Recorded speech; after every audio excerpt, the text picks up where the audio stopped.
አሰላሙ አለይኩም። ሐዋርያት ሙስሊም ናቸው።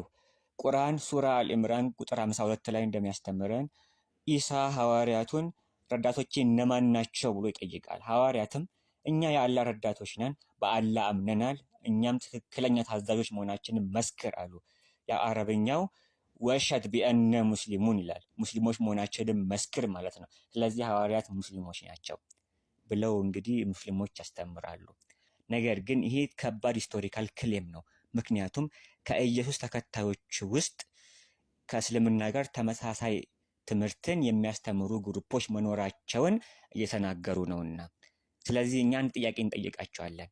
ሂስቶሪካል ክሌም በመሆኑ በሂስቶሪካል ኤቪደንስ መደገፍ አለበት። ስለዚህ ከኢየሱስ ጊዜ ጀምሮ እስከ ሙሐመድ ጊዜ ድረስ ከእስልምና ጋር ተመሳሳይ ትምህርትን የሚያስተምር ግሩፕ አለ ወይ ብለን እንጠይቃቸዋለን። አለ ወይ?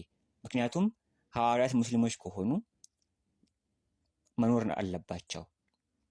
ነገር ግን የለም፣ አንድም የለም። አንድ ግሩፕ ተመሳሳይ ከእስልምና ጋር የሚያስተምር አለ የሚል ከሆነ እንግዲህ በደኖ ፕሩፍ ይጠበቅባቸዋል። እስልምና ያም አምጥተው ያሳዩን። እኛ ግን ተመሳሳይ ግሩፖች ሊነሱ ይችላሉ። አንዳንድ እነሱን እንያቸው። ለምሳሌ ብዙ ጊዜ የሚነሱት ዶሴቲዝሞች ናቸው። ያው ዶሴቲክሶች የኢየሱስን ስቅለት ስለሚክዱ፣ ነገር ግን ዶሴቲክሶች የኢየሱስን ስቅለት ቢክዱም የኢየሱስን አምላክነት ግን ያምናሉ። እስልምና ደግሞ አያምንም። ስለዚህ ዶሴቲዝሞች ሙስሊሞች ሊሆኑ አይችሉም። ኢቦናይቶች ሊነሱ ይችላሉ። ኢቦናይቶች ያው ኢየሱስም ነብይ ብቻ ነው ብለው ስለሚያምኑ ኢቦናይቶች ኢየሱስን ነብይ ብቻ ነው ብለው ቢያምኑም ነገር ግን የኢየሱስን ከድንግል መወለዱን ይክዳሉ። ይልቅስ የዮሴፍ ልጅ ነው ብለው ነው የሚያምኑት። ስለዚህ ኢቦናይቶች ሙስሊሞች ሊሆኑ አይችሉም።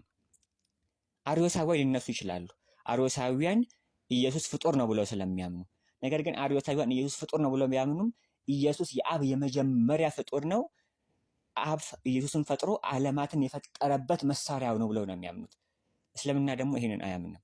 ስለዚህ አርዮሳውያን ሙስሊሞች ሊሆኑ አይችሉም። ምናልባት ግኖስቲኮችም ዓለምን የፈጠረ ሁለት አምላክ ብለው ነው የሚያምኑት፣ አንዱ ክፉ አምላክ፣ አንዱ ደጉ አምላክ። ስለዚህ ግኖስቲኮችም ሙስሊሞች ሊሆኑ አይችሉም። ማን ሊቀር ይችላል?